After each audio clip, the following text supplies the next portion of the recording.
Hello guys, welcome back to the channel. तो वापस आ चुके हैं हम albino demon sword with no magic के एपिसोड में, जिसके बाद हम शाम को देखते हैं कि एक बच्चा यहाँ पे बोल रहा था दद्दू निपट गए। दद्दू को ये जगह बहुत ज्यादा पसंद थी और वो बात कर रहे थे दद्दू सिहाई की। और यहाँ पे मैग्ना भी बोलता है हाँ, दद्दू सिहाई बहुत ज्यादा अच्छे थे और मुझे पता लगा कि कैसे जब तक हम नहीं आए उन्होंने तुम्हारी प्रोटेक्शन करी। और यहाँ पे हमको दिखाया जाता है कि कैसे बहादुरी से दद्दू सिहाई हीथ से लड़े, पर अफसोस दद्दू बुजुर्ग होने के कारण उनको हरा नहीं पाए और यहाँ पे मारे गए। इसके बाद मैग्ना बोलता है तुम्हारे दादाजी सच में एक मर्द थे, तुमको खुश होना चाहिए कि उनकी वजह से तुम सब बच चुके हो। तो यहाँ पे वो बच्ची बोलती है दद्दू हमारे लिए अच्छा अच्छा खाना लाए थे पिछले दिन और ये गिफ्ट भी लाए थे मेरे लिए। और यहाँ पे वो बच्चा सोच रहा था जिसका नाम निक रहता है, मैग्ना क्या तुमको लगता है कि मैं भी मैजिक नाइट में ज्वाइन कर पाऊंगा? मुझे बहुत हार्डवर्क करना पड़ेगा क्या? तो मैग्ना हाँ बिल्कुल, तू हो जाएगा मैजिक नाइट में। तू देखना ये आस्था है, आस्था भी एक कॉमनर है तुम्हारी तरह, एक बच्चा था आज वो भी मैजिक नाइट में, और यहाँ पे उसके पास तो कोई जादू भी नहीं है।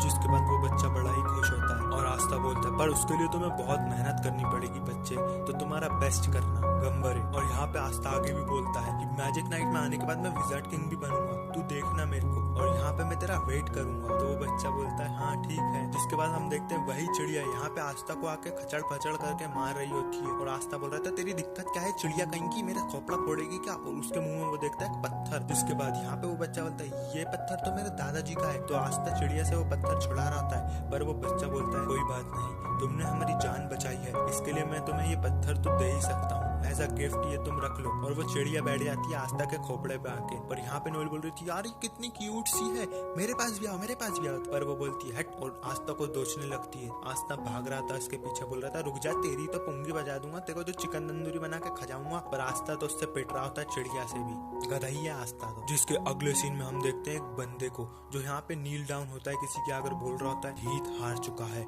और मैजिक स्टोन भी ब्लैक बुल्स के हाथ में चला गया। तो उसका मालिक बोलता है कोई बात नहीं, ब्लैक बुल्स से तो हम वो पत्थर कभी भी ले लेंगे, चलो अभी दूसरा पत्थर लेते हैं और हमारे मास्टर को वापस बुलाने का काम शुरू करते हैं। और उसके चेस्ट पे हम देखते हैं गोल्डन डवान का लोगो। तो हमको पता लगता है गोल्डन डवान का कोई बंदा मिला हुआ है दुश्मनों से, ये तो बड़ी खतरनाक चीज है और कोई गद्दार छुपा हुआ है मैजिक नाइट्स में ही। जिसके अगले सीन में हम देखते हैं कि यहाँ भी बैठा हुआ होता और बोल रहा था अच्छा तुम लोगों को नरक से जाना पड़ा, इतनी बहादुरी का काम करा है तुमने, और एक बंदा मर भी गया। तो आस्था बोलता है आस्था आपको कोई फर्क नहीं पड़ रहा, वो सिहाई दद्दू मर गए। तो यामी बोलता है क्या करूंगा मैं, रोकर करना भी क्या है, अब वो तो मर गए और उनका कुछ किया भी नहीं जा सकता, पर वो हमेशा खुश रहते थे, हंसो हंसो चलो पागलो हंसो। तो यहाँ पे वो तीनों हंसने लगते हैं हे हा हा हा हु हु। और जिसके बाद यामी बोलता है हाँ ऐसा ही होना चाहिए। और यहाँ पे हमको बहुत बुरा लग रहा है कि दद्दू मर गए, पर एक बहादुरी का काम करा है उन्होंने, पूरे गाँव को बचाया है, उन्होंने एक काबिल तारीफ काम किया है और तुम लोगों ने भी बहुत तगड़ा काम किया है। तो जिसके बाद यहाँ पे मैग्ना बोलता है जी सेनपाई। तो आस्था बोलता है ये क्या कर रहा है? तो वो बताता है कि ये एक तरीका है यहाँ पे कैप्टन को सल्यूट करने का। तो यहाँ पे आस्था भी करने लगता है। उसके बाद हम देखते हैं यहाँ पे फिंडल और वेनिसा आते हैं और बोलते हैं तुम तीनों ने वाकई में बहुत शानदार काम किया है, हम अभी वो घड़ी लेके गए थे मैजिक इन्वेस्टिगेशन ब्यूरो के पास और यहाँ पे हमको उनकी जानकारी का बिल्कुल भी पता नहीं लगा, क्योंकि वो रॉयल गार्ड मैग्ना को बड़ी गुस्सा आ रही होती है और वो दीवार तोड़ देता। तो यामी बोलता है दीवार मत तोड़ साले, और वो खुद ही दीवार तोड़ के फेंक देता है दूसरी वाली। जिसके बाद यहाँ पे वेनिसा बताती है कि वो लोग इतना अच्छा बिहेव कर रहे थे कि वो रॉयल गार्ड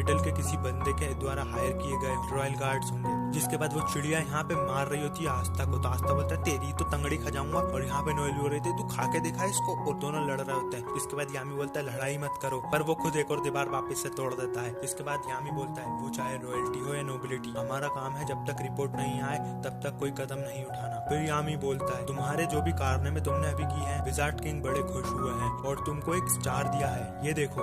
जिसके बाद आस्था तो बड़ा खुश हो रहा था और बोल रहा था वाह यार ये आस्था विजार्ड किंग ने मेरे को दिया है। जिसके बाद वेनिसा बताती कि विजार्ड किंग सबको एक स्टार देते हैं एज ए ऑनर, अगर उन्होंने अच्छा काम किया होता है। तो यहाँ पे तुमको भी मिला है आस्था। और यहाँ पे वो तीनों बहस कर रहे थे कि नोएल बोलती है मेरे को भी तो मिला है, मैं भी वुमेन हूँ। तो यहाँ पे फिंडल बताता है कि यहाँ पे अलग अलग स्क्वाड्स को अलग अलग स्टार्स मिलते हैं उनके काम के द्वारा, मतलब हमारे स्क्वाड को 1 मिला है तो गोल्डन वन के पास अभी 70 है। तो यहाँ पे आस्था पूछता है 70 तो हमारे पास कितने हैं कैप्टन? तो यहाँ पे आमी बोलता है हमारे पास -30। और भाई उसके बाद तो नोएल और आस्था की फटफटा जाती, बोलते हैं मैं तो कभी हरा ही नहीं पाऊंगा यूनो को, मैं तो माइनस में हूँ पैदाइशी। जिसके बाद नोएल भी सोच रही थी क्या सच में मेरे को इधर आना ही चाहिए था, फालतू ही आ गई मैं तो। पर यहाँ भी बोलता है और ये लो तुम लोगों की सैलरी इस महीने की जो रहती है 2 लाख यॉल्स। और यहाँ पे सबके सब बड़े ही खुश हो रहे होते हैं कि उनको उनका पैसा मिल चुका है। तो यहाँ पे लक आके बोलता है यामी से कि कैप्टन कितना रुपया लोगे तुम मुझसे लड़ने का। तो कैप्टन बोलते हैं अबे तू जा, मैं नहीं लड़ रहा तुझसे। जिसके बाद यहाँ पे सब लोग बोल रहे थे कि मैं कुछ ना कुछ तो करूंगा उन पैसों से जो कि आप देख सकते हो। तो यहाँ पे फिनरल बोलता है मैं तो लोंडिया को डेट करूंगा। तो जिसके बाद सब लोग यामी का थैंक्स करके यहाँ से चले जाते हैं। और यहाँ पे नोएल बोल रही थी इतने से रुपए का मैं क्या करूंगी। तो आस्था बोलता है इतने से रुपए में जो मीठे पटेटो होते हैं ना वो हमारा गाँव 10 साल तक खा सकता है। तो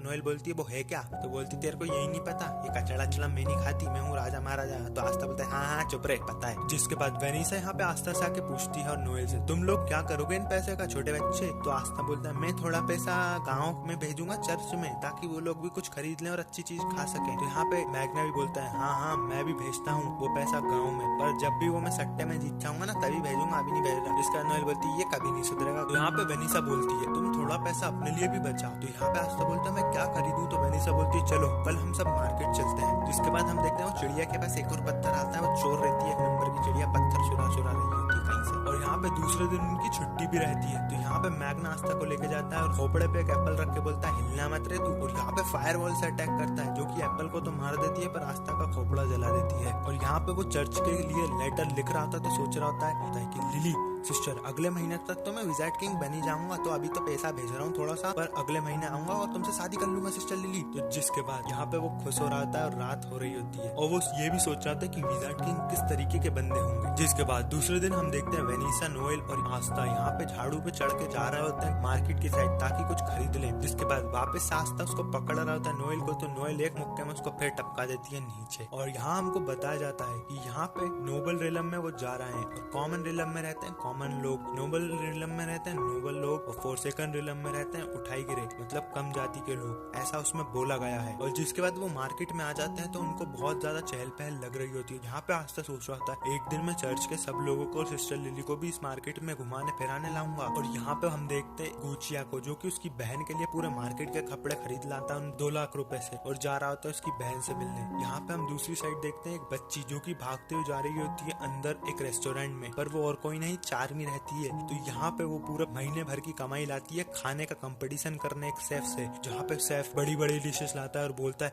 तू खा के दिखा इसको, मैं हारूंगा नहीं इस महीने तुझसे। जिसके बाद यहाँ पे आस्था और नोएल का तो पेट भरा जाता है उसको देखकर ही। फिर हम देखते हैं फिनरल को।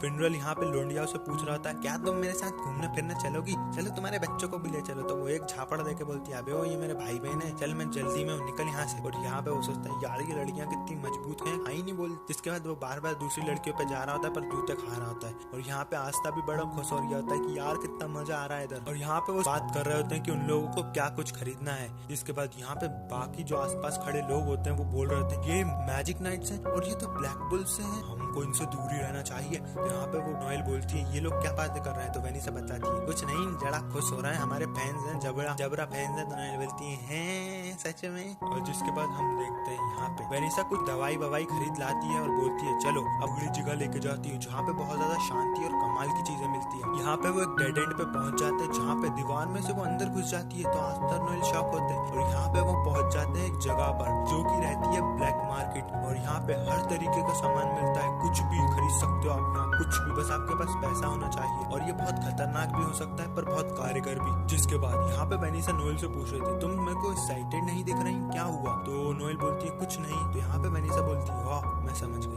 तुम तो राजा महाराजा के परिवार से हो, तुम ऐसी छोटी मोटी घटिया जगह पे तो आज से पहले कभी आई नहीं होगी, पर चलो मैं तुम्हें यहाँ एक ऐसी चीज दिलवाऊंगी जिसके कारण तुम तुम्हारा जादू यूज कर पाओगी और बहुत ज्यादा कंट्रोल कर पाओगी, चलो आप ढूंढते हैं वो चीज। जिसके बाद अगले सीन में हमको दिखाया देता है मैग्ना जो कि यहाँ पे सटोरी रहता है और सट्टा खेलने जा रहा होता है मतलब पत्ते। और उसके बाद हमको दिखाई देता है सेक्का एक अम्मा के साथ पत्ते खेल रहा होता है और पूरा के पूरे पैसे वैसे सब हार जाता है। और सेक्का यहाँ बता रहा होता है क्या ही बकवास है, बुड्ढी ने हरा दिया सब कुछ। और यहाँ पे वो बता रहा था कि उसको एक काम दिया है जो कि होता है जेब कतरे को पकड़ना, और अगर वो इस काम के लिए मना कर देता तो प्रेइंग मेंटिस का कैप्टन को चीर फाड़ देता बीच में से ही, जिसके कारण सेक्का की फटी पड़ी थी और यहाँ पे उसको झुर्रियां आ रही थी। और वो सोच रहा होता है ये सब उस आस्था पधोड़े की वजह से हुआ है, और यहाँ पे वो सोच रहा होता है कि मैं किसी काम का ही नहीं हूँ। पर इतने में ही वो देखता है नोएल और वेनिसा को और सोच रहा था ओह कितनी सुंदर लड़कियां हैं वहाँ, चलो चलता हूँ इनसे थोड़ी रास्ता वास्ता बिठाता हूँ अपना। और यहाँ पे हम देखते हैं कि नोएल एक हार ले लेती है जो कि उसका जादू कंट्रोल कर सकता है, पर वो जादू जाके वापस लगता है सेक्का को, और सेक्का को ही पधोड़ा बना देता है। और सेक्का वहां से भगते हुए बोलता है अरे अरे कोई बात नहीं, अरे तुम दोनों खूबसूरत लड़कियां इतनी खतरनाक जगह पे क्या कर रही हो, चलो मैं एक एलीट मैजिक नाइट हूँ, तुमको बाहर का रास्ता आराम से दिखाता हूँ। तो यहाँ पे नोएल बोलती जावे कीड़े, और भाई उसके बाद तो उसका मुंह उतर जाता है। पर आस्था यहाँ आके बोलता है ओ ये देखो मैंने कितनी खतरनाक चीज खरीदी है, ये देखो ये बोलती भी है। तो यहाँ पे सेक्का भी उसको देखता है, सेक्का बोलता है आस्था, तो आस्था बोलता है अरे बाहा तू यहाँ क्या कर रहा है, तो वो बोलता है अबे सेक्का हूँ बाहा नहीं हूँ, तो बाहा तो मेरी हंसी है। तो यहाँ पे सेक्का की चल जाती है कि आस्था ब्लैक बुल्स में और उसके पास इतनी खतरनाक दो खूबसूरत लड़कियां, इसके कारण तो मेरी जल रही है, और मैं उस कीड़े मकोड़े के मैजिक नाइट में जा चुका हूँ, फालतू में इसकी वजह से बेटी बन गई। पर फिर अगले सीन में हम देखते कि भाई अम्मा जिसने सेक्का को हराया हुआ होता है उससे एक चोर पूरा का पूरा पैसा लेके भाग जाता है, और जिसके पीछे जाता है आस्था उसी के साथ। हम देखते हैं कि ये वाला एपिसोड पूरा के पूरा खत्म हो जाता है। अगला एपिसोड देखने के लिए चैनल को सब्सक्राइब करो, वीडियो को लाइक करो, मिलते हैं नेक्स्ट एपिसोड।